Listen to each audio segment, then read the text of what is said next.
Whoa, whoa, whoa, whoa, whoa, whoa, Why sell pants with the zippers? Yikes, Meditors even already hit it twice. Tag on your soul, everybody got a price. That's perfect, man. How you doing, man?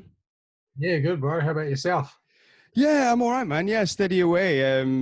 Still not working, but it is what it is. You know, some countries are behind different, like with other countries. I think you in an amazing place. Really, you guys did such a good job of keeping it at bay, didn't you? Yeah, I mean, like, I'll shout out to Auntie Jacinda. She, Yeah. Prime Minister, she's kept it sorted. There's people that completely disagree with her, but I mean, we're like the only place that's running almost exactly like normal, um, apart from the financial crisis that this will lead on to. Yeah, yeah. I think that's a tough one, isn't it? Myself, we won't spend too much time on the virus talk, but it's the hardest thing is knowing what's going to be coming in the next like few months or year. They're talking about that it's going to create a massive recession and all that kind of stuff, and I'm just like, obviously we can't take 3 months off and expect it not to happen, you know, but to what degree it's going to affect us, because I don't know about you. I've got tons of people asking me to, you know, for tattoos and when am I going to be back, and they're trying to throw money at me, you know what I mean? It's like, I don't know if people are a bit ready to get rid of their money when they shouldn't be. I don't know. Yeah, I think it's kind of a necessary ignorance, to the effect that it could have, but it's like it's necessary for the economy to keep going. And we're not really once you're allowed to tattoo again, you're not really going to be turning them away. No, not at all. Nah. I mean, I've never been completely booked out or anything like crazy. So, I mean, just before the lockdown, I was just getting by anyway. So right now it's kind of just building up to like really consistent again. But it's always has the waves. Right. Okay. Yeah. So, like, all right, let's leave it there for the virus talk, because I find like a lot of the time people, when I'm interviewing people, Current event. we start talking about the elephant in the room, and it's just like, oh, right, yeah, and it changes every now and again. I listen back to some of the interviews I've done to people, and in a year's time, and none of it will be relevant anymore, and all that kind of stuff. You know what I mean? But um, with you, dude, like, I wanted to get you on because I've followed you for years. I was looking back, I think it was about 5 years ago or something like that. I first stumbled across you, and I don't actually know how I did. Instagram's amazing for that, because I don't think I would have ever actually seen your work. I don't know. It's weird. I don't know how if I would have come across it, but like, how long have you been tattooing? Is it 5 years? Yeah, it's about that. I probably found you first. I think my mentor kind of always inspired me to find artists that aren't just doing a cool picture, but like can do multiple styles, and they just focus on doing quality tattoos no matter what it is.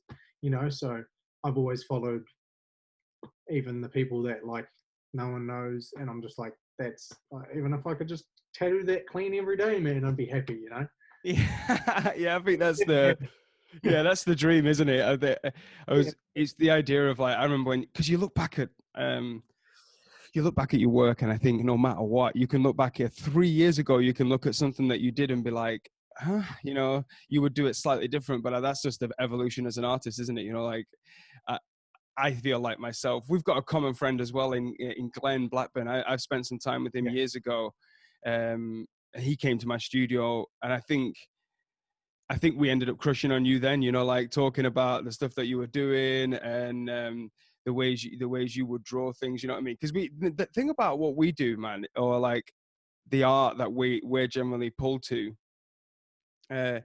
we do end up drawing similar subject matters, but what I find fucking incredible is the fact that how people can draw things differently, even though it's the same thing. You know what I mean?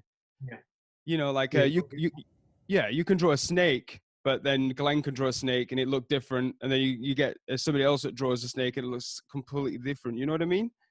Yeah, fully. I think Glenn is like the most underrated tattooer there is. I think that dude should be so much busier than he always is. And it's just like I mean, Damien in my shop, in the shop that I work in, he'll come over and like, have you seen this guy's work? And I'm like, bro, I've got his designs on me like from before, like we haven't even met, like, you know. I think Glenn's the man. Yeah. That's the thing about that, though, isn't it? How weird is it with the tattoo industry? How I think it's the location of studio. So, like, if you were, I don't know, man. You say you were just getting by. I think if you put you in London, you would be fucking booked out 8 months. You'd be like, I don't even know if I want to be booked out for 8 months. I need some free time. I need to. I completely think it's location of where you're actually placed. You know what I mean? Like, it's weird because in my eyes, you're such a high level artist to think that you could just be getting by or something. I know a few people like that in the UK. So I'd be in one place and I'd be massively booked up, but then you can have someone who's just like a 2-hour drive away that's just getting by. But in my opinion, as an artist, they're so highly rated. It's such a strange thing. Do you not think? Yeah, I think it's I mean, for starters, I think that neo-traditional is on the very low end of popularity in New Zealand. You know, I work with mainly all realism, black and grey realism artists, and they're like Sam, who owns the shop. He's Sam Clayton. He is like booked out till next year. You know, Dave, who is across from me, he could be if he replied to enough emails. but I think yeah, it's definitely harder for an artist in my style in our country.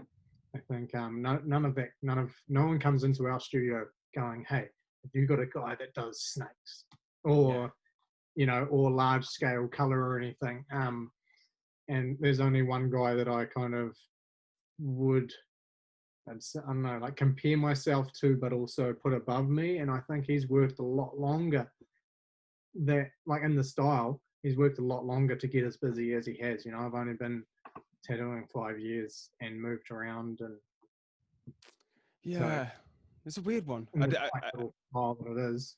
Yeah, I don't know. I find it really strange, and as well, like how you were talking about there, you can be in a studio. I think that's why I ended up opening my own studio. I think that's why I ended up just trying to just at least progress in different genres of tattoos, even though I don't want to, Currar. Honestly, I don't want to. Like, if you were to ask me, people might listen to this and be like, "What? You did my realism tattoo?" You know, I think if you were to ask me, I don't think I'd really. I wouldn't want to specialize in realism or something like that. It would either be like you say, neo traditional or a bio. Being a bio artist would be fucking awesome. I'd absolutely love it. But there's just no call for that over here in the UK. Like, you Yeah. know, I just find it so strange, you know, like, I don't know, it's weird, man. I think eventually I'd like to think that people, as time goes on, maybe in 10 years time, people will be more open to more styles, you know what I mean? Because you can't deny what a good tattoo is, you know what I mean? You smash your tattoos that you do, they can't deny that it's a good tattoo, and hopefully people will see that as a walking advertisement and be like, who the fuck did that for you? You know. Yeah, yeah, it's a really hard thing, man. I struggle every day with just watching everyone be more booked than me. Like it's I'm like the guys that do realism and they go home and they just hang out with their families and they don't have any more work to do. And I'm like, I got to draw another 6 hours tonight, and I'm already finishing later than I'll start later, but I'll start 2 hours later and finish 4 hours later than and then I draw after, and it's just like it's a lot more for the style I do, a lot more work for my money. Yeah, Um, but you wouldn't have it any other way. everything. Nah, that's the thing is I wouldn't go and just be like, oh, I want the money, so I'm just gonna do all the realism, or whatever style it is that would get me more money. But I do everything. I kind of like when people don't think that I do everything, and I can just go and show that I can. But also, like and I put that on my Facebook page, but I don't put it on the Instagram because it's become its own brand, and you kind of just, it's a waste of a post where you don't get any attention anyway, because they're like, I'm not here to see that, you know. Yeah, yeah. So it's hard, but it's But at the same time, you know, like when you finally have that tattoo that you feel like okay about, you're just like, well, this is why I do it. Yeah, I think I would say as well, there's a level of artistry a certain person can get to where it's kind of undeniable, in my opinion, this is my opinion, where of course you're going to be good at portraits. Of course you're going to be good at rendering a fucking portrait of a lion. You know, like if you can draw, this is a weird, I wanted to ask you this anyway, but it's a weird conundrum to have to a certain degree. I feel like a massive key to being a good artist is to be able to draw. Like you, for me, in my eyes, you know, everybody's individual are an incredible artist in the aspect of not just rendering a tattoo or an image to a certain degree, because you're fucking amazing at that, but just being able to compositionally draw something how it's supposed to be. People, that might seem really small to people, but it's not. Grab a pen and a paper and try and draw a raccoon or try and draw something and make it look legitimately good, or make it do something that you want it to do. You know, if you want it to be fucking smoking a joint or something, can you make it look as if it's doing that? You know, and I think that's a massive key to being a good artist, is to be able to actually draw. So with that, I think you're such a high level of that. I think it's an undeniable point to say that you wouldn't be a good realism artist if you just was like, do you know what? I'm just fucking grabbing all the money. I'm going to do the best I can as a realism artist. Because people like Jeff Gogwe and people like that, you could tell that they just smash it as a portrait artist as well, you know? Yeah, I think for the starters, like, I don't know if it sounds a bit arrogant, but I've always felt like, oh, my boss that taught me how to tattoo, the base is realism. You know, if you can't replicate a picture to some degree, what are you doing as a full-time artist for your job?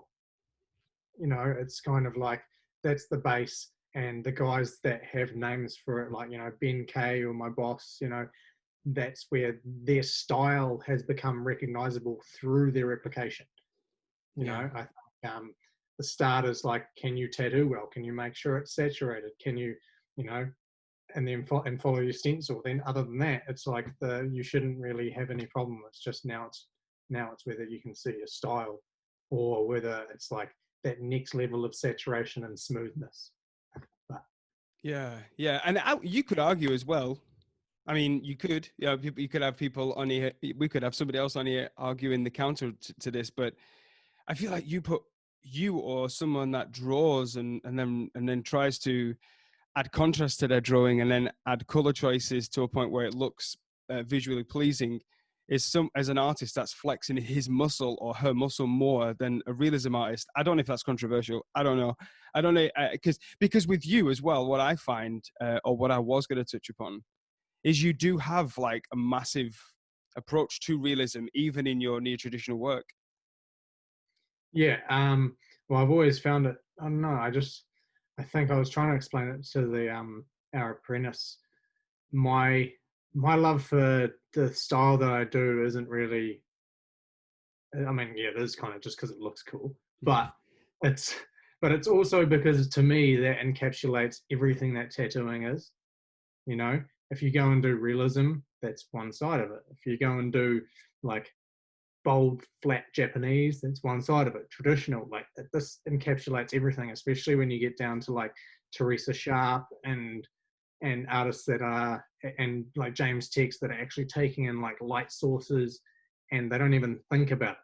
That's just, they don't have to try and put it together to try and get in, like to copy after. They just know how to do it.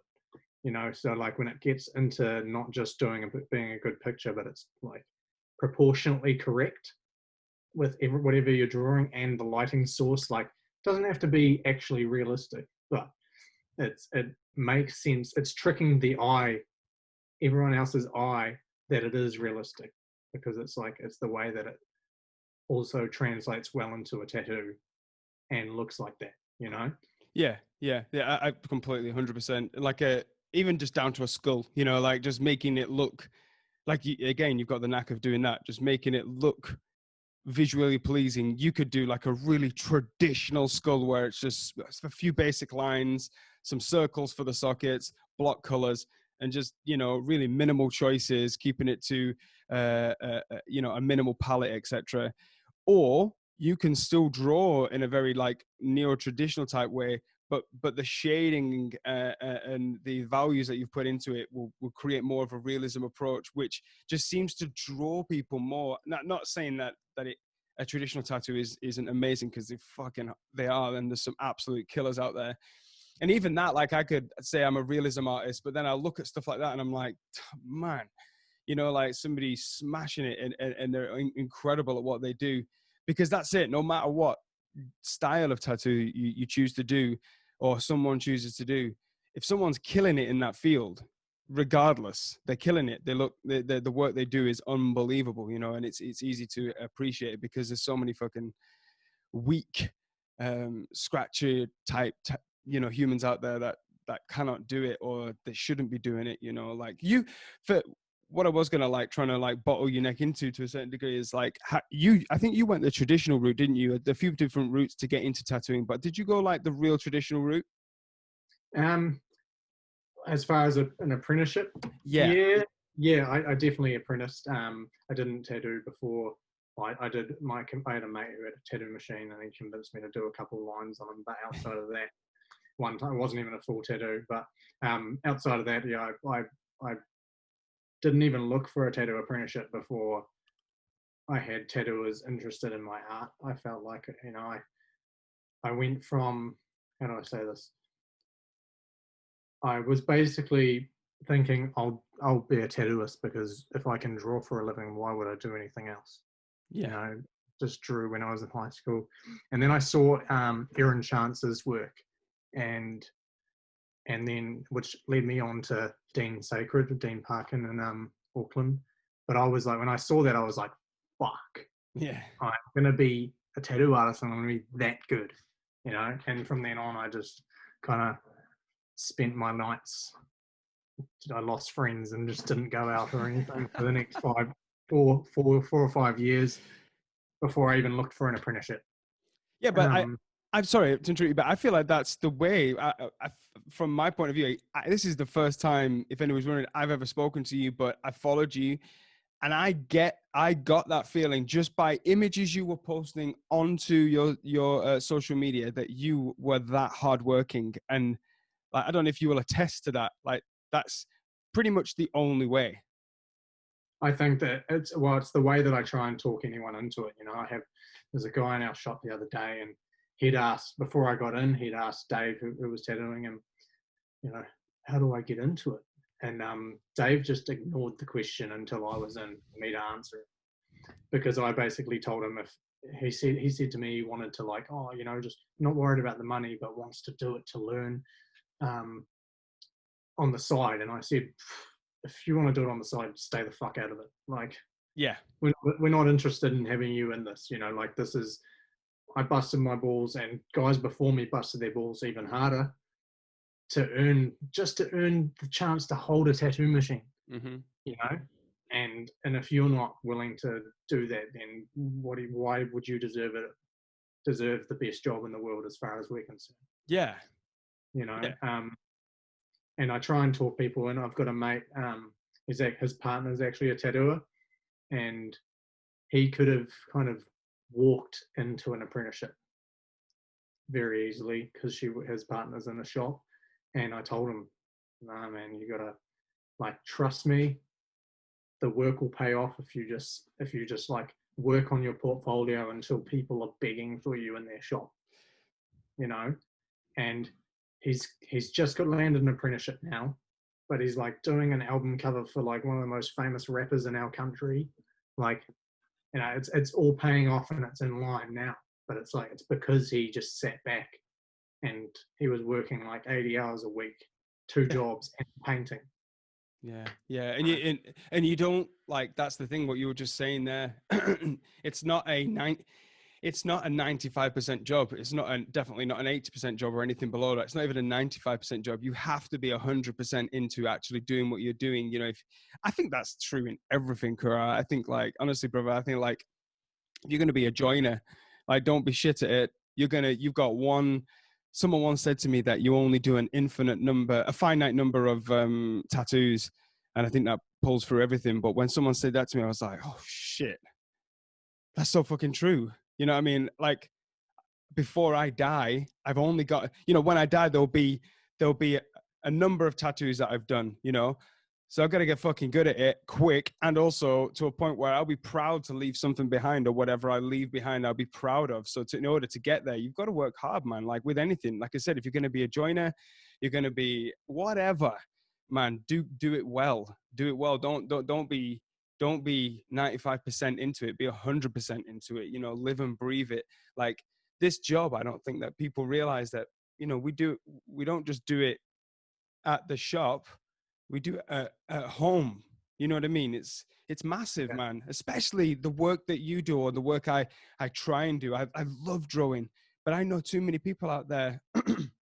And again, I feel like this is a dig to like fucking certain people, but it's not at all. It's not. It's there's so much legitimacy in what other people do, but I feel like drawing and creating something, even if it's from, like, obviously reference is huge, isn't it? Like you need reference to try and draw something, but just to try and make something of your own is well important, man. And you've been doing that from day dot, and I think that's what's attracted you to actually land an apprenticeship, I'd say.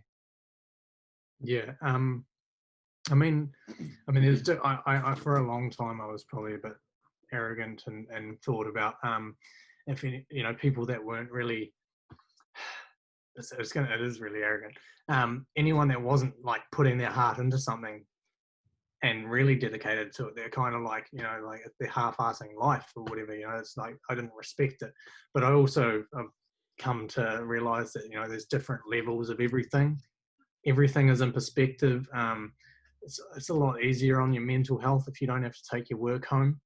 For some people, and I think that just suits that different people's mentalities. But I think as far as a tattooer goes, if you only think of it as a job, then you're not.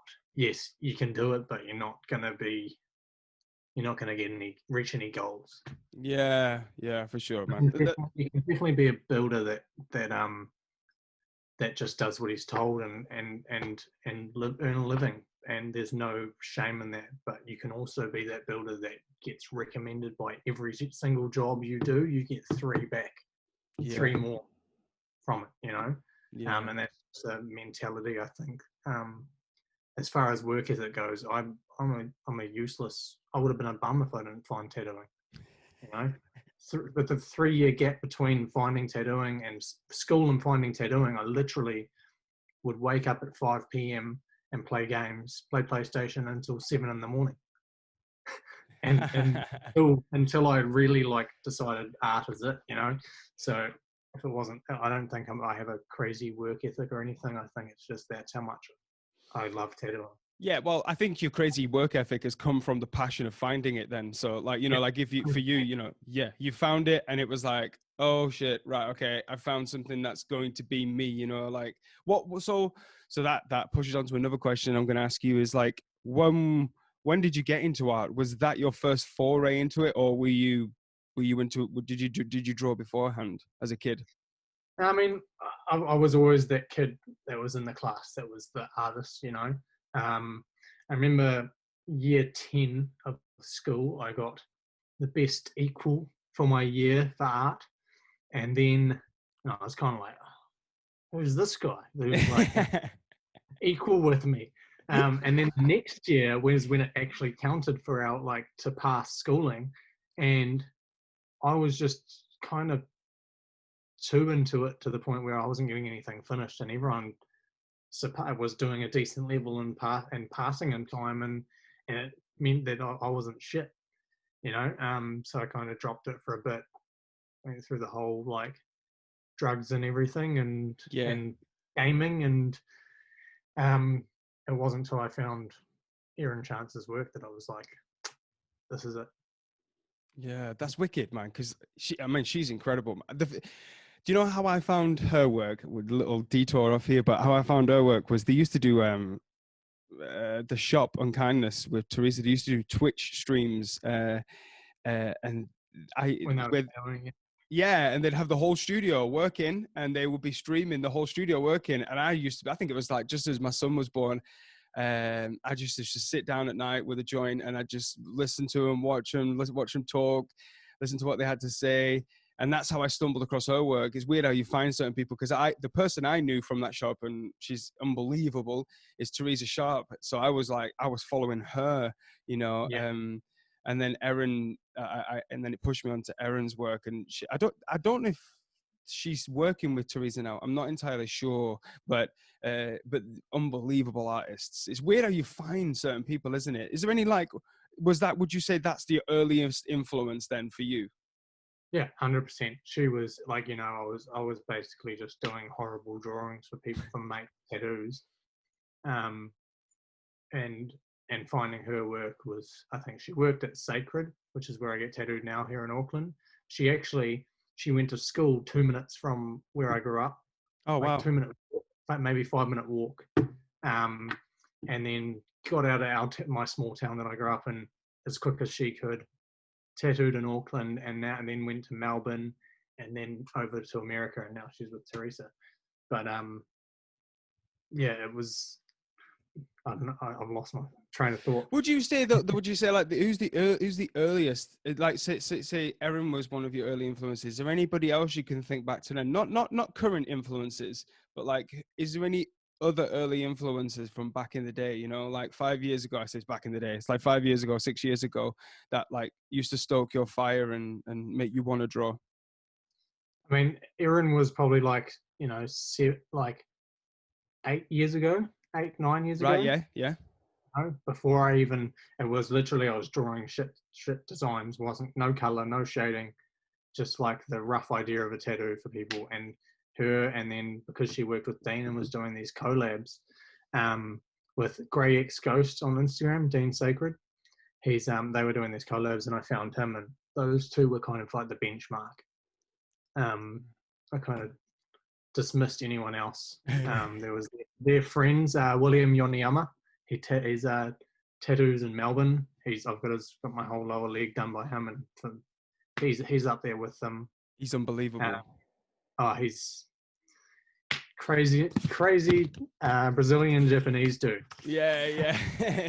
That's the thing, though. I think like as you go along, because this is a something else. Like, you start to discover new people, and I think that's what starts to like carve like a fucking glacier would do. Like it carves you as an artist. Like you will have what you're influenced by at the start, and what you will you could take a picture of a rose, but you'll draw it in a near traditional way, but you'll have spices from other people that you've seen without even trying to do it. You know what I mean? I think as an artist, that's a hard thing to. I've spoke about this a few times with people, so I want to talk to you about it as well.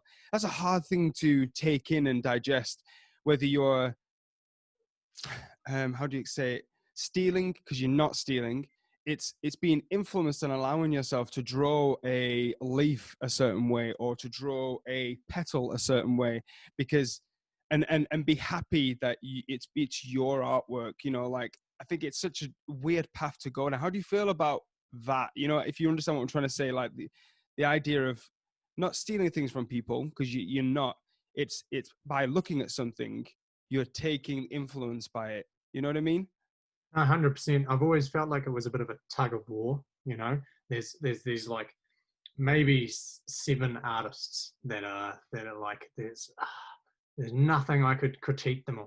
Yeah. There's like Kate Selke. The way that she draws, it looks like, I think it's like barely ever from reference, or it's multiple references, which is kind of what led me to do that, is like, build up this 3D image in your head of how you want it to look by the other references. So you know what the details are like, and then now you can create exactly what you want. There's like, William, Dean, Erin, there's Matthew Lambden. Yeah. He did whichever side of my neck it was. Yeah, it's that side, isn't it? Is it the tiger? Yeah, the white tiger samurai. Echo, James Tex, Sacred Crow is Emmanuel is a huge one. Yeah. Man, he's unbelievable. I just got a one of his original artworks up there. Like he was doing. I'm waiting for my trade. Yeah. Oh yeah, yeah. You did a trade as well. Like Yeah. he's somebody else who's like carving his own style, but as again, I'm seeing his And it's influence. flavors, right? Yeah, he's got an amazing flavor, and you see that flavor spread through other people, and it's hard, like I'm saying myself, to not look at him and what he's doing and be like, oh, that's cool. And then you come to draw a bird or a flower or like a skull, and you end up drawing the nose bridge like he would, and you're like, oh fuck, Yeah, you got the little pin out there. yeah, like, should I allow myself to do that? You know, I don't know if I'm allowed to do that. Should I? Because I was interviewing Matt Driscoll, and he's done a few pieces like that. You know, like he will render a skull, and he's an unreal artist. You know, and he did the same thing. He'd bring the nose bridge, he'd bring this nose philtrum out. You know, and it was like, oh, that's cool. I've Yeah. seen that before. Where have I seen that before? And then you realize you've seen Emmanuel do it, and you're like, oh, is that right? I mean, but then, yeah, of course it's right. I think you should be allowed to, obviously, if you're not directly copying it, to try and add certain flavors from other people without it being super direct, you know? 100%. Like I was saying with the tug of war, like for like sometimes I'll draw something and I want it to look, especially if it's like a mammal, with fur. I definitely want it to be, I'll do like it's inspired already from Kate without even looking at whether she's drawn that before. But then when if it does come out a little bit more in her direction, I'm kind of feel like, fuck, next time it's going to be a bit bolder, like towards Dean's, like I'm always being pulled. And I like to, there's a few drawings that I've done that I'm actually happy with because I feel like they're so in the middle of it that it is me. That it's You you, know? yeah. Yeah, Yeah. that because obviously the love for them is kind of, like you said, you take those little bits without ever actually biting them, but it becomes you. Mm.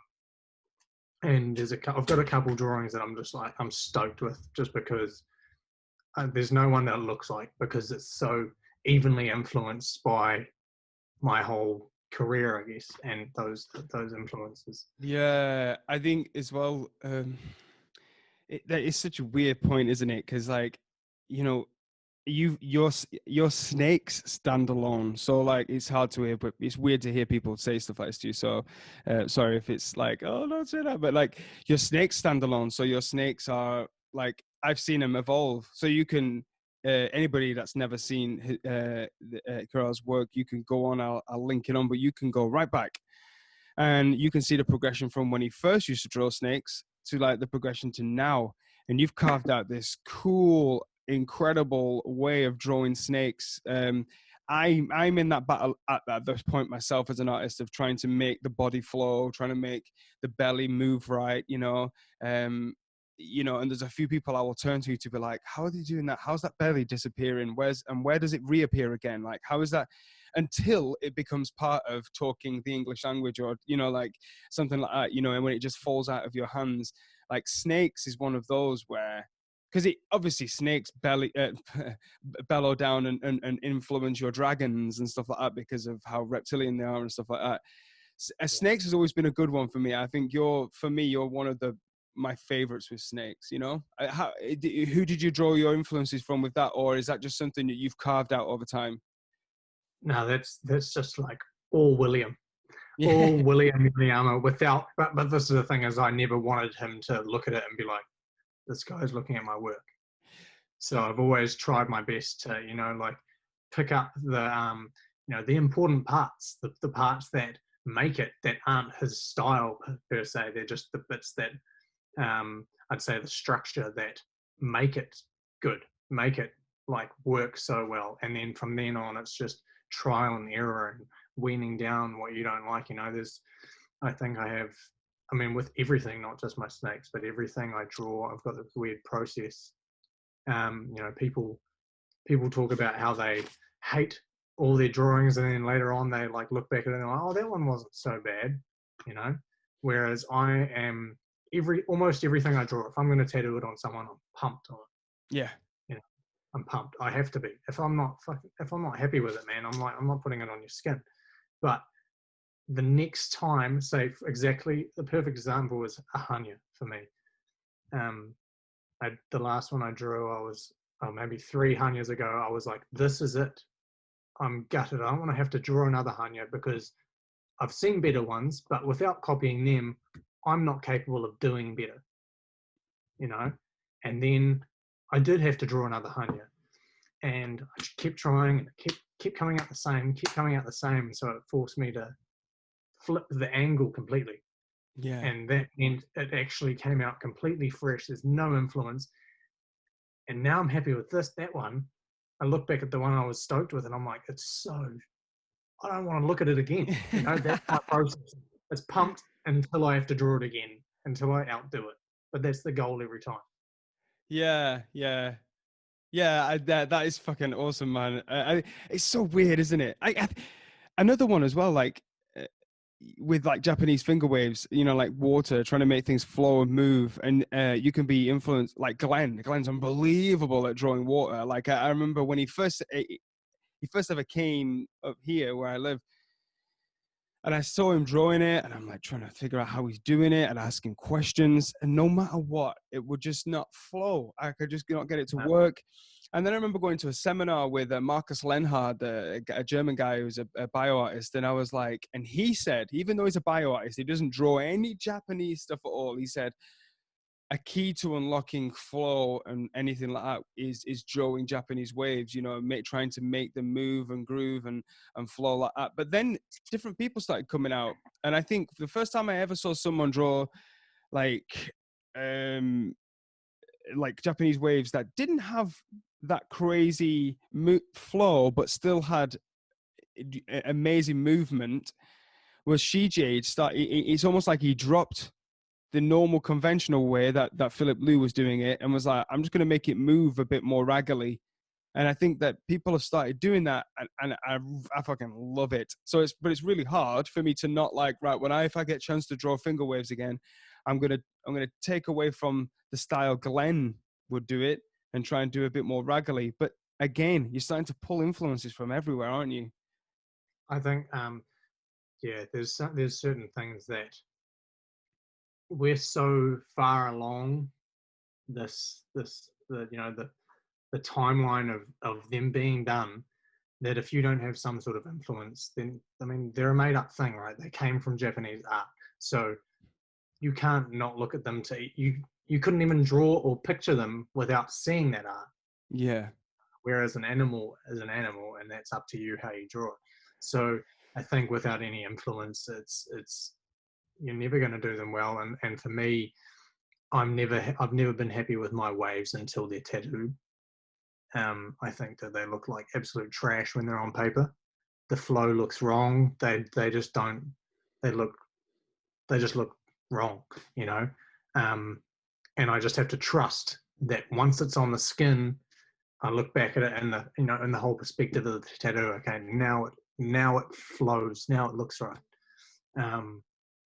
But I've definitely got heavy influences from those. You know, Matty Mooney, his older stuff, which was obviously a lot influenced a lot by grime, and then he's kind of taken that flavor and made his own as well. But his waves, Andrew Wheeler, Yeah. and Matt Hamden, and then there's also going back to Mooney's more traditional, just really stiff ones now.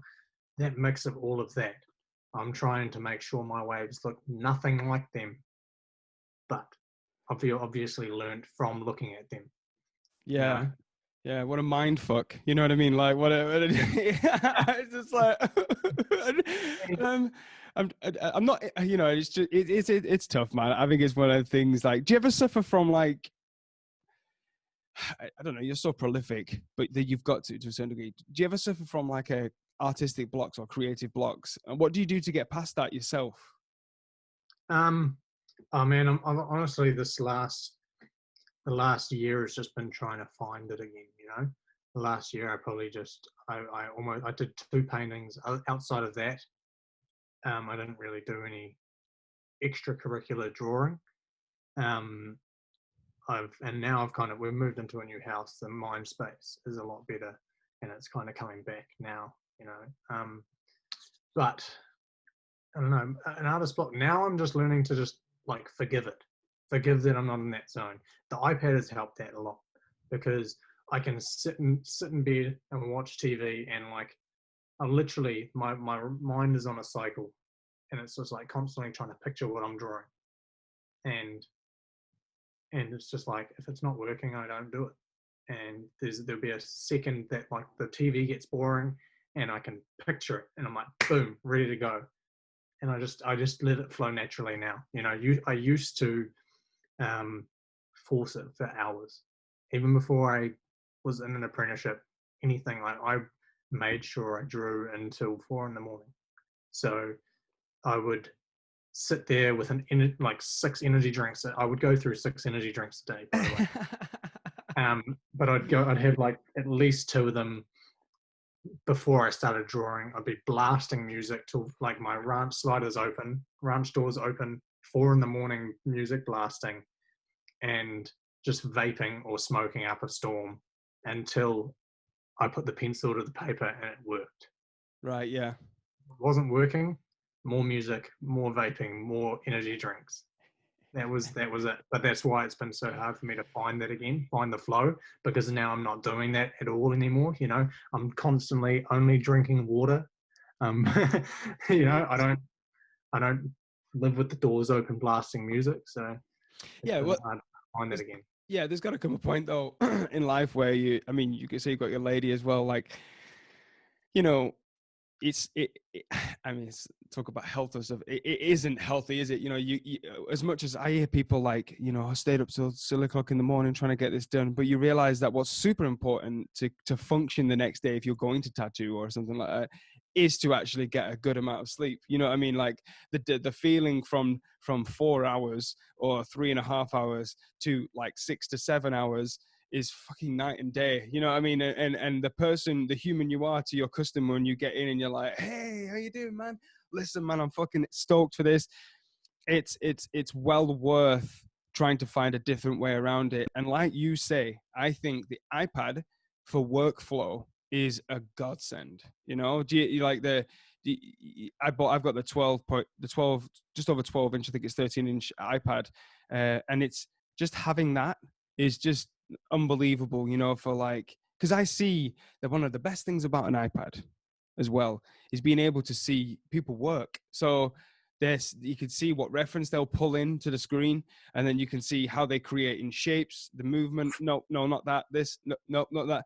And that you did one yesterday. I think you put one up yesterday of a snake and a rose. I think the rose was coming out of the snake's mouth or something like that, the stem. And Actually got it. Here. there It we was just go. on my Yeah. desk. I found that cleaning up to put the laptop here. Yeah. So like that, you know, to see how someone makes their shapes, moves their hands to create something that if you were to show that someone, they'd be like, fuck, how did you do that? And they'd start drawing the eye and they'd be like, I can't do it. I don't know how they do it. But if you show you like, no, look, this is how I move. This is how I've created something that's like an amalgamation of the past 7 years or something like that. You know, it's great to see that workflow, man. Yeah. It's I mean it also helps for just the Instagram trying to keep your business running, you know, like especially with all these, like I don't like to be the guy that's sulking about all the changes on Instagram, but it definitely makes a difference, the changes they have made, and you need to keep busy if you want to use it as a business tool, you know. So the fact that if I'm getting to cool tattoos and I can get it like and it's recorded how I drew it, then that's awesome. Like it fills a day that I can post something, you know, so that keeps running, and it helps people out just by seeing how I work as well. Yeah, and it shows that you fucking draw your shit. You know, like it shows that you draw your shit, and I think it's easy to think that, oh right, yeah, cool, and they see something, but when you see somebody's mathematical equation, if you will, or it's like an artistical equation, if you will, they've seen how they've put it all together to get the final number, and they're like, oh man, I want him to do it because he can draw and he knows what he's doing. You know what I mean? If the stencil goes, he's not going to freaking freak out because he drew that. He knows exactly what he's doing, you know, or something like that. You know, it gives people confidence in that sense. But like, as well with you, what I used to find really impressive, what I found really impressive, because you've just done the pangolin as well, or the social distancing print, should I say, or the coronavirus print, COVID-19. You know, like, yeah, it was so cool though. It was good to see you back on the markers. Was the Copic markers of what you got drawn to in the first place, or did you experiment in any other mediums? Yeah, well, I started with watercolors, Okay. and what I would do is actually the first few, I would actually use the watercolor pencil, scribble it on, and realize that even when you've painted it off, you've still got the grain through there, the tooth of the paper showing with the stronger bits of the texture of the color. Yeah. Then I would move to, I never used blocks of watercolor, which I don't know if that's weird, but I just literally had like the back of an old pad of cardboard, and I would scribble like a huge chunk of whatever color I'm doing, and it would have different densities around that patch. So if I knew if I was carrying something on and I didn't want it to be as strong with the brush, that I would kind of fiddle around on the side of it where it's like not as strong with the pencil. That way I'm not getting like a full black again when I go into drop a blend. And then Erin Chance, she was using Copic markers, and I asked her about them and got into them. And I haven't looked back since. I've stayed with the watercolor for some backgrounds. A lot of the backgrounds were just just a black, really like light black watercolor.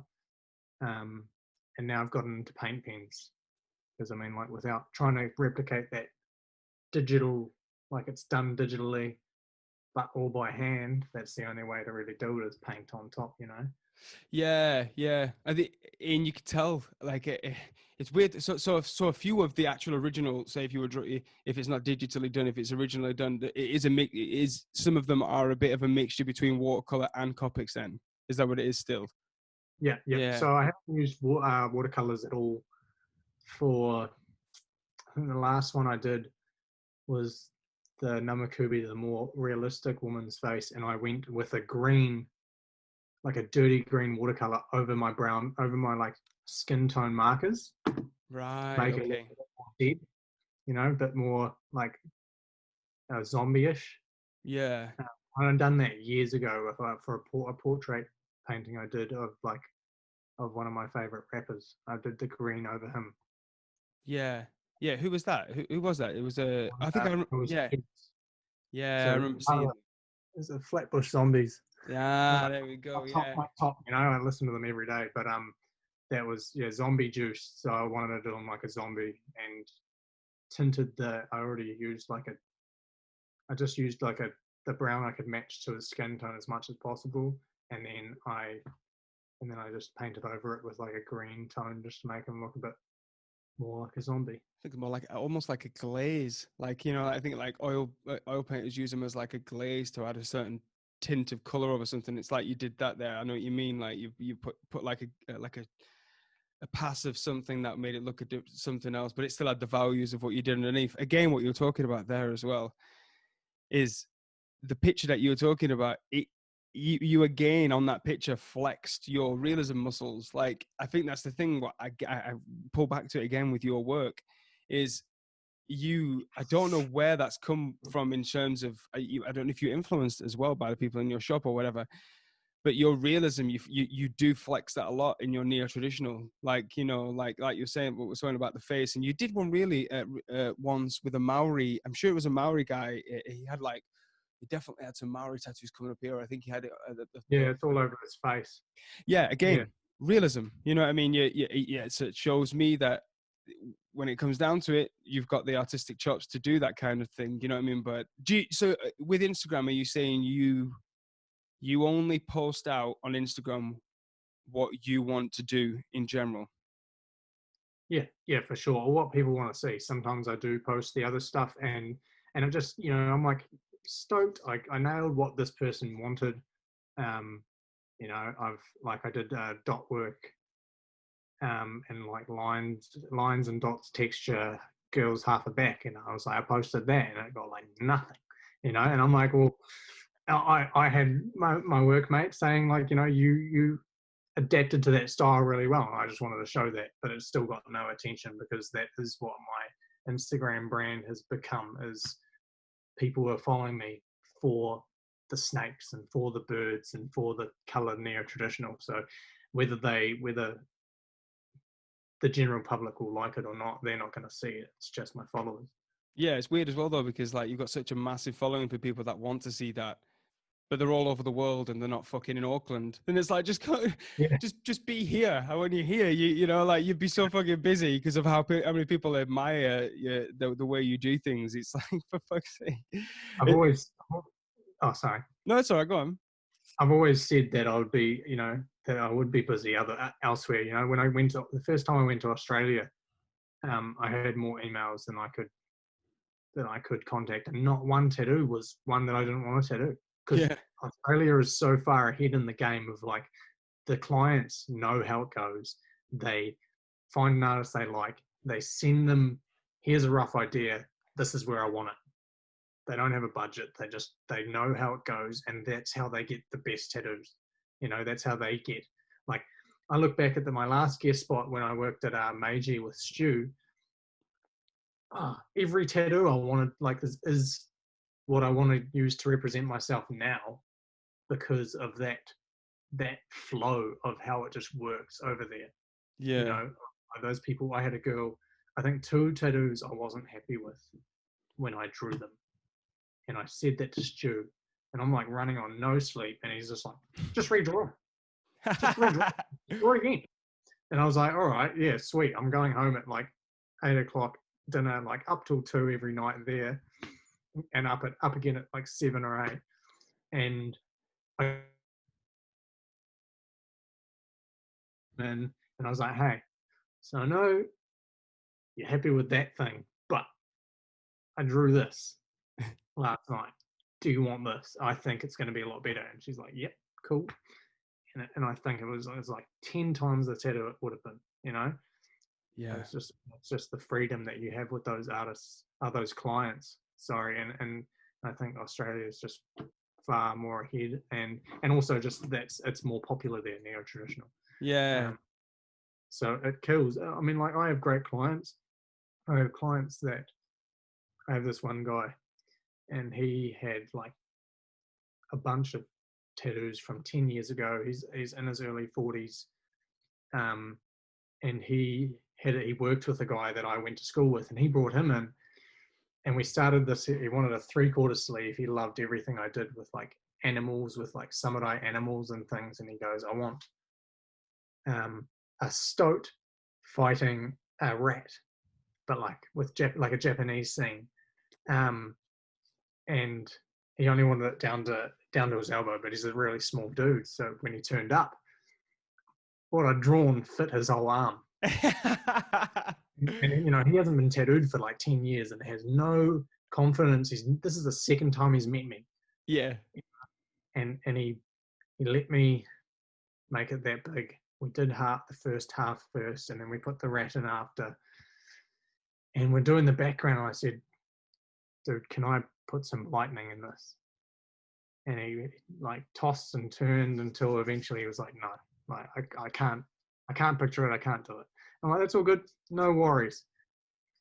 And now, like a year later, we'd finished his sleeve. We've done other tattoos. And he's like, I do have one regret though. And I'm like, fuck, what have I done? And he goes, I didn't do the lightning that you said. And since then, we've done 3 tattoos on him with lightning in them, trying to make up for it. And now, literally, he knows I'm in town because it's in my hometown, and he'll take a day, and he doesn't ask me for anything. He just comes in on the day, and I go, bro, I've got this for you, and he goes, that's it. Amazing. He's like there's no question, because we're on the same page. I know what he likes. He got the stoat and the rat because he traps them. Like, that's what he's into. Right. So perfect. So I know it's our native nature that he loves, and he's actually got the possum tearing apart the snake that I put on a t-shirt. that was originally just a tattoo design for him that he had no idea what it was. He just came in and was like, that was it. Oh, So dude. See, I see do that? have clients that are great like that. But Yeah, it's all man. in and out, you know? Yeah, again, you that's the best, one of the best parts of this job. You create, you create relationships with people, don't you? Like, and they're solid, and you know, like you never really met that guy before. You meet him, and then he's like, got to the point where he just turns up, books an appointment, and he's like, "What we doing today?" You know, and trusts everything that you do. It's weird though, isn't it? Because like what you were talking about there, it's a fucking good story, man. Of like the idea of like sometimes the customer can push you to create something that you didn't want to do that is unbelievable. You know what I mean? But then sometimes you can be like, no, man, honestly, this is going to create movement in a piece that's already got a bit of movement because, but honestly, this is going to like take it up a level. Should we do it? And they're like, nah, man, no. And you're like, oh, and like you're saying then, and then they regret it to a certain degree because they realize that they should have listened to the artist and they should have let them do what their vision that they had with it. But again, it completely works on two different parts. Sometimes the pressure of you were talking about the pressure of something can create a diamond, you know, like um the pressure of not and having to draw something the night before and being like, oh fuck, it's not coming out and I've got to do it tomorrow, they've got an appointment booked, I don't know if I'm going to be able to do this, and the pressure of being rushed can sometimes create again something that's gold, you know, like, and that you're super happy with, you know, like, I don't know, having them kind of customers, they will always come about, but sometimes you've got to do a rite of passage first and do something that you didn't want to do, I think. No, that's what my mentor always said, like, do their shit tattoos. Whatever they want, do it. Because eventually they're going to be looking at your wall the whole time they're getting the tattoo that they want, that you're not interested in. And they're going to be like, hey, bro, next time, would you like to do your thing? Mm. You know? And that story actually, though, in Aussie with at Stu's happened. I worked at his partner's studio in Melbourne, and Right. the exact same thing happened. I redrew on the night, and it came out 10 times better than it would have.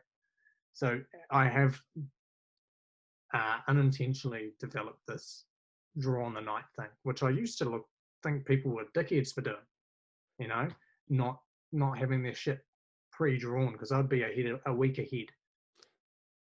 And I watched my boss come in with nothing planned and draw a back piece on the day. You know, Yeah. and I hated that. I was just like, it's like almost like a lack of respect for the client. Yeah. But some people just now, especially myself, some people just work better like that. You know, I think there's no way you're not going to get the design done. You know, you have to, if you've got any kind of a financial stress or responsibilities, you can't not do the tattoo. Yep. And it's just, if you are going to do it that late, it's just about keeping your same standard, you know, no matter Yeah. what. Yeah, again as well, if you've spent the time drawing as well, whatever you kind of create, you know, I don't know, like the muscles that you've built up over time, your the artistic muscles, if you can flex them, they're going to create something that hopefully that you should be happy with. And even if it's not like you see in the workflow on your iPad or something like that, you can be like, nope, not that, no, not that. Oh, fuck it, I'm just going to take a break, make a coffee or a tea or something, and then come back, or boom, go and get a drink, take a break, and then come back, and then it all just comes out and flows out, you know, like it. You know, I see people like draw things in time, you know. I generally do work the night before, or if I have got a bit of time, I'll make a list of the week in hand, or the week ahead of me, and I'll be like, right, what have I got in this week? I need to draw that, I need to draw that, I need to create a concept for that. Right, okay. And then that's where I'll get down to. But 9 times out of 10, it's the night before. And then you do feel the pressure of it. And then sometimes you'll have an idea and it'll come in. So like a sleeve, I think I've seen you do this. If it's a full leg sleeve, you know, it's like, fuck, that's such a big canvas that I've got to do a lot of stitching together on the day. A lot of it's going to be drawn on. You know, I'm going to create the faces, the idea, the general concept of it. But on the day, I've got to put a lot of things together right there on a whim. I remember see, so many different people do it like completely different to others. Like I remember there's a UK artist called Bez, and he said that he would wait for the person to come in sometimes into the studio for their appointment, say it's at 10 o'clock, and they'd get him to come in at 9:30. He'd say his hellos, he'd get them to fill the form out. They sat down, they get a coffee made or something. And then that's when he would start his design process. Like, I can't do that. Like, I feel like my morals would be like, oh my God, they're here, they're waiting, they could be doing something else. You know what I mean? I like, they should be turning up at 10 o'clock, or like just before 10. They say hello, they've got their own drinks, they come and sit down, and we start talking about how we're going to apply the stencil. You know what I mean? I feel like I don't want to keep them waiting. In regards to, I've talked about this a few times, but because you've got quite a lot of tattoos, in regards to the other aspect of tattooing, you know, you getting tattooed yourself, what's some of the most intense tattoo sessions that you've had yourself on you? You've got your front and your back done, haven't you? Yeah. Yeah, we've got about a thigh and a foot left. Right. Yeah. My head. But I think I always tell people that anything that isn't on your, you know, when we've got people in the shop and they're like struggling with their outer bicep or something, and you're like, yeah. so you don't even know about it. You know, you don't even have an inkling on what this can be. Like, I tell people, like, your torso, front or back, you're gonna, especially when it's the full thing, you're gonna have days where the pain is something that makes you question every life decision you've ever made. You know?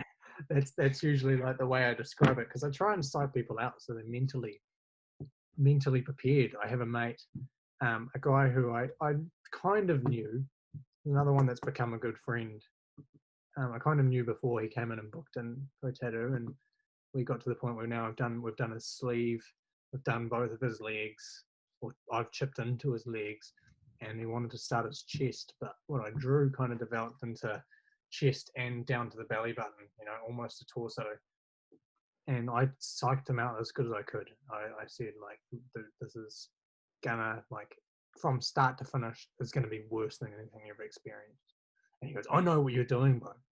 I know what you're doing. It's you know, like, I know, I'm trying to prepare, but I'm like, from first line to 2 hours tapping out, he was in tears, shaking, like every line was like, and honestly, it was a day that I was on the ball and my lines were good in the gap. Like, it was a chubby tummy that, you know, if you're not on point, is not going to go well, whether they sit well or not. Like, you're not going to be happy, but I would have been happy if he stayed still on this one. and we got the flower, one hand of this Medusa and a snake, and the rest is never getting done again. Oh, is it the Medusa that you drew? Yeah. Oh no. So No. it's yeah. I put like over 20 hours drawing that thing, just because I think it was more. It only took that long because I was coming out of not working for a while. I was getting that flow back, but also just so, like, he showed me James Texas Medusa front that he did, and I'm like, I told him from the start, it's not going to be that good. But you know, I wanted to at least get halfway, and so I busted my balls on the drawing, and he's probably gonna, if he sees this, he'll hate me. But yeah, we talked about even lasering off what we started, and putting it on his thigh, and then now it's just kind of like we've missed the chance. I think it's just not gonna flow. It's hard, isn't it? Because it's like, oh, that's such a shame to hear. And I know if he is listening to this, he's like, you don't fucking know. No, it's like, no, I do. I get it, man. It sucks dick. It proper does. You know, when it's that painful, all you want to do is not be there. And but not only not be there, you've got to actually stay perfectly still. You know, I remember I had a few sessions myself. I remember getting tattooed from João Bosco, and my fucking honestly, it was so brutal. I traveled down in the morning, got up super early. I was like, right, I can do this. I'm fucking looking forward to this. And he started on me, and it was originally supposed to be like a Japanese chest plate, but when I got there, it went right past my nipple, right down onto like to the lower part of my rib, and I was like, okay, yeah. And then like you start taking it into like my armpit as well, and I'm like, right, it's all right, man. This is gonna be cool. I just trust him to do what he wants to do, and it's okay. It's just pain, you know. I'm here for pain anyway. Fucking Jesus Christ, man. Some of the lines he was pulling, it felt like it was, I don't know, man. It was, It's in your soul. yeah, man. You feel like, yeah, it felt like you were marking into your organs, you know, like, you know, it's like, and it's weird though, isn't it? You know, like when you're getting tattooed yourself, if anybody's listening to this that hasn't been tattooed, or is somebody that we tattoo, it's weird, man. You know, when you do it every day, and it's a new happy-go-lucky human canvas that comes in like, hey mate, you know, like, how you doing? How's things been? You know, can't wait for this. And they leave shaking like a shitting dog. But like you know, like you're reminded of it every time you go and get tattooed yourself. And as soon as you start getting tattooed, you're like, how the fuck, what the fuck? Why do people do this? Why do people keep coming to me? And the next day I'm such a loving tattoo artist. I'm like, hey, man. You're right there. If you want a break, you want a drink, anytime. Yeah. Every line you pull, you're like, I'm so sorry. I'm so sorry, honestly. I mean, for my, how do I, like, where was I with this? It's mindset, man. It's not even pain. Everyone's going through the same pain. It's disjointing your mind from it, right? It's the first lines on my back, I was just like having this huge argument with myself in my head while he's doing it. While Dean's lining up, we did 7 hours on my back for the start, and that was like, I think it was the whole back and down one thigh to the knee. But from the start, start to finish, it never got past that like warm-in period where, okay, it's all right now.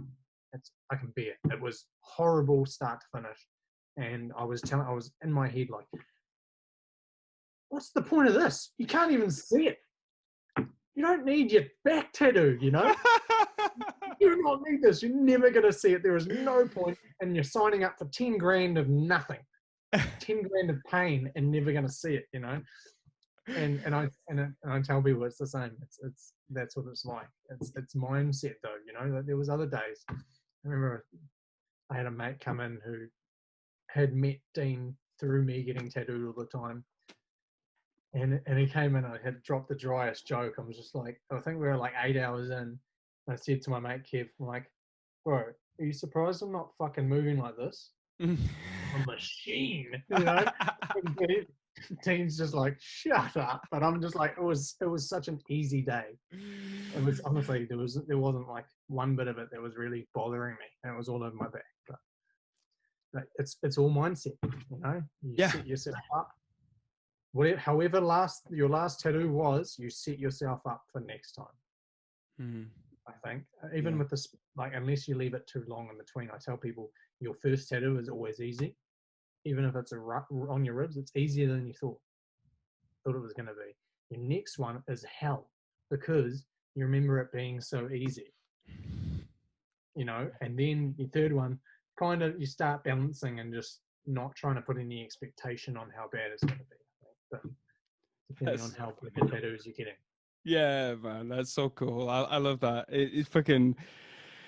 It's funny. It's funny actually that you said that. Today I've already been asked the question. Like, I went to drop my son off at nursery, and then I came back, and just before I came back here, I went to go and grab a drink. And the guy behind the counter was just like, oh man, I was just talking to my friend then. And I was thinking, when are you opening back up again? Is it going to be soon? Because I'm thinking about, and he actually said this to me, man. He was like, I'm thinking about getting a tattoo. Do they hurt? I'm like, yeah, man, of course they hurt. Like what do you mean? Like, you know, he's just like, well, do they hurt? And it's like, yeah, they hurt. He's like, cool, right. It's all right. Because I wanted to get the Guns N' Roses logo. And I'm like, oh, fuck. Okay. White noise. I'm out. You know what I mean? I'm already walking back, trying to disengage from a conversation with him. You know what I mean? It's like, one, you're not coming to get it. You know? Two, I don't want to do it. You know, it's just like, all right, okay, whatever. But it's that first question of like, does it hurt? You know, does it actually hurt? It's like, man, yeah, come on, man. Like, think of the science behind it. I've got needles, and I've got to get this ink inside you forever until you die, you know, like, and even then until your skin decomposes, it's going to still be in there. So like, fucking, it's going to hurt. It's got to hurt, man. That's the thing, like street consults, I feel like I don't charge for consults, never have. You know, I actually lately have been just like in my email, would you like to come in for a free consultation? Just so they know that there's like no weight on them coming to talk to me. It's just so we can get on the same page. Yeah. You know, whether it's a little like forearm tattoo or like a full sleeve. But street consultations, I feel like I want $50 from you before I talk to you. You know, like because I know you're not going to come and pay me for the tattoo.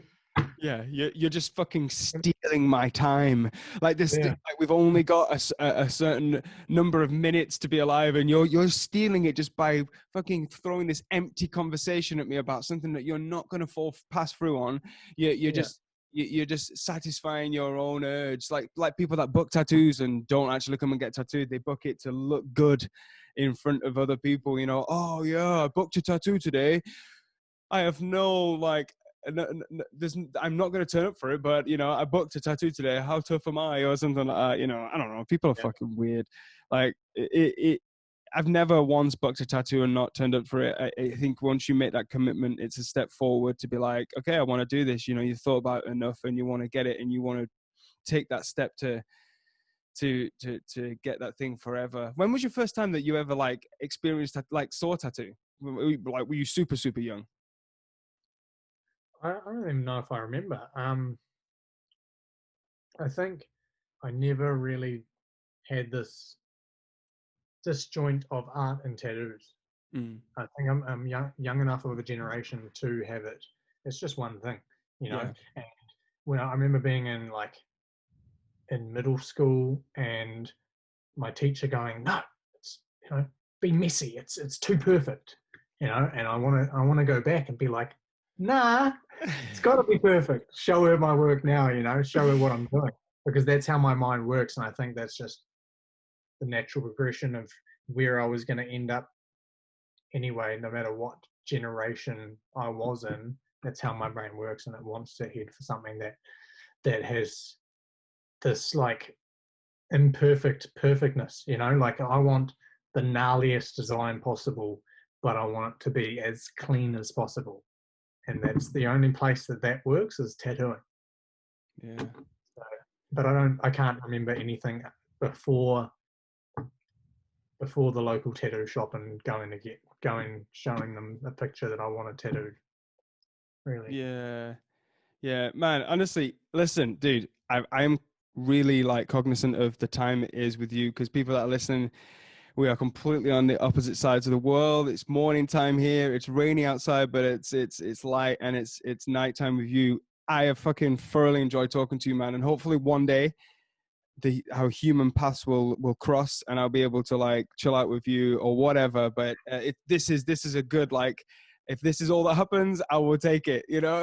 Yeah, for sure. No, it's been good, Yeah. kind of meeting you. Yeah, man. And I chose, like, I was thinking of people that I wanted to get on, and you're one of them because um I just want to talk to influential and inspirational people, and to me you're massively inspirational. Like whenever I see you post something or whenever I see your work, it's clean, it's precise, it's everything that you just said you wanted it to be. So whatever you're doing it right. And you're absolutely killing it, man. So like, don't stop doing what you're doing. Um, yeah, man. And hopefully we don't hit a second wave or anything like that, and this bullshit is gone. Or hopefully the older people can just stay in, and we all just carry Yeah. on with our life, you know. Yeah, I mean, we've just had two cases pop up that they let in from the UK. From here, yeah. We'll see. Fingers crossed it's not a second wave. Yeah. But yeah, I'm sure we'll cross paths eventually. I want to be over in Europe, Yeah. UK and Europe. So Yeah. If it'll you when you come over, we'll arrange being there, and hopefully Glenn will be there, and we can all like, you know, eventually spend some time together, man. I can collect a tattoo of you and all that kind of stuff. But thank you for coming on, man. Nah, I appreciate the thought, including me. Yeah, no worries, Good to meet man. you. Yeah, I'll speak to you super soon, dude. Yeah, for sure, bro. Take Yeah, care, man. eh? Take it easy, man. Bye bye. See you, man.